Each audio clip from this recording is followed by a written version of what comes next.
mo to? Oo, sigurado. Oo, handang-handa na. Rida Reyes, nakatutok. 24 oras. Tuloy ang pagtugis ng militar sa mga NPA na umatake sa mga sundalo sa Mansalay sa Oriental Mindoro. Ginagamot naman ang mga sugatang sundalo mula sa Halapan. Nakatutok live si Dano Tingkungko. Dano. Mel, patuloy na bumubuti ang lagay ng 3 sa 7 sundalo na nasugatan sa engkwentro sa Mansalay, Oriental Mindoro nitong Sabado na umaga. Nakakahinga na ng maayos si Private First Class Victor Embiago kahit di pa natatanggal ang bala sa kanang bahagi ng kanyang likod. Base sa x-ray, nakabaon ang bala sa baga. Wala naman nakitang serious eye damage kay Private First Class Anthony Arguelles. Hindi pa natatanggal ang shrapnel na nakabaon sa kanyang kanang mata. Si Private First Class Ador Sindol, tuluyan ang nilinis ang sugat sa kanyang kanang braso bagamat namamaga pa rin ito. So far so good naman. They're all in vital signs stable. Okay naman. Stabilize na namin sila lahat. Ayon kay Sindol, huli na nang nalaman nilang maraming nalagas sa kanilang hanay. Simpleng paglalatag lang dapat ng seguridad sa Mansalay para sa paghahanda sa darating na eleksyon ang kanilang operations na nauwi sa madugong engkwentro. Kasi walang imikan doon eh. Hindi kami walang sumisigaw na may natamaan para hindi malumural yung tropa namin. Walang may sabi na may tama ako. Wala. Pero actually may mga tama na halos. Sa unang putok pa lang nila may mga tama na. Kaso hindi lang nagpapaalam. Kasi ang alam ko lang sa tabi ko lahat puro tumba na eh. Kumpara sa mga dati nilang lakad sa Mansalay na kilalang kuta ng NPA mula pa noong dekada 80, tila alam at handa mga rebelde na may pupunta mga sundalo roon. May naka-info rin sa kanila na may papasok na tropa doon sa bundok na yun. Kasi hindi naman yun sila makapaganda ng ganun ka ganda na pwesto kung walang nag-info sa kanila na may tropa na papasok doon. Tagtaka din po kami na bakit ganun nakapwesto sila ng ganun kaganda na pwesto nila na pag pumasok po kami doon. Bali, pagpapasok kami doon talagang maras up kagad nila kami kasi nakapwesto po sila. Masakit man sa kanilang loob na tanggapin ang sinapit ng kanilang mga kasama, tanggap nilang lahat na bahagi ang nangyari sa kanilang sinumpaang tungkulin bilang sundalo. Papasalamat ako sa Diyos at buhay ako pero yung kalooban ko nahihirapan kasi sa nangyari sa mga kasama ko. Masakit sa akin yung nangyari sa kanila. Kasi bilang isang sundalo, kung anong nangyari sa kasamahan ko, yung sakit ng nararamdaman nila, ganun din ako. Kasi iisa kami.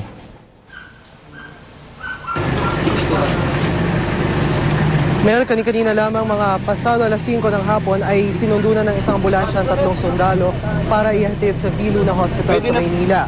Ayon naman kay 203rd Infantry Brigade Commander Colonel Carlos Kita, gagawaran ng mga nasugatang sundalo ng tinatawag na Wounded Personnel Medal para sa kanilang kagitingan. Ito ay kasabay ng full military honors na ibibigay sa lahat naman ng mga napatay na sundalo sa engkwentro.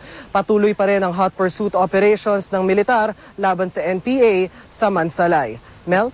Maraming salamat sa iyo, Dano Tingkungko. Kinukumpone na raw ang mga tubo na may sira o tagas para maiwasan ang pagsasayang ng tubig. Ngayong pababa na ng pababa ang tubig sa mga dam dahil sa kabala ng ulan, nakatutok si Pia Arcangel. Nitong Biyernes, biglang binaha ang kanto ng Elliptical Road at Quezon Avenue dahil sa pagbulwak ng tubig mula sa tubo.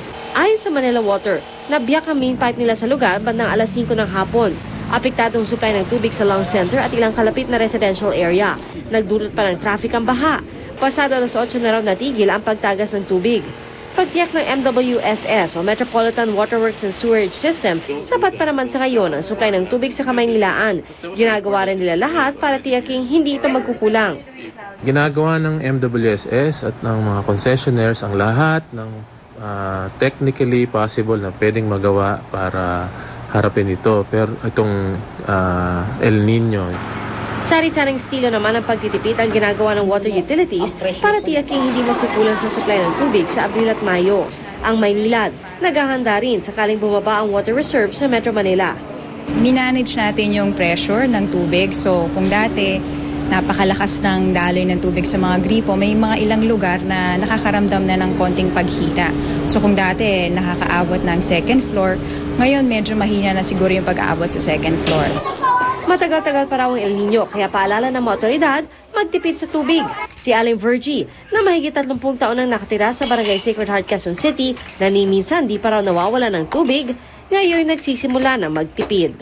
Halimbawa, pag naglalaba ako, yung mga pinagbanlawan ko, pinapanghugas ko ng banyo. Tapos pag nagdilig ako ng halaman ko, dito na ako kumukuha sa deep well. Pia Arcangel, nakatutok, 24 oras. Susunod! Taxi, nagliyat habang bumabaybay sa EDSA. Mall show ng programang first time na kansela dahil sa pagdumog ng mga tao.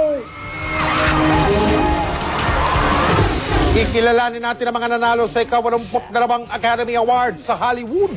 Susulya pa natin ang pabonggahan sa red carpet.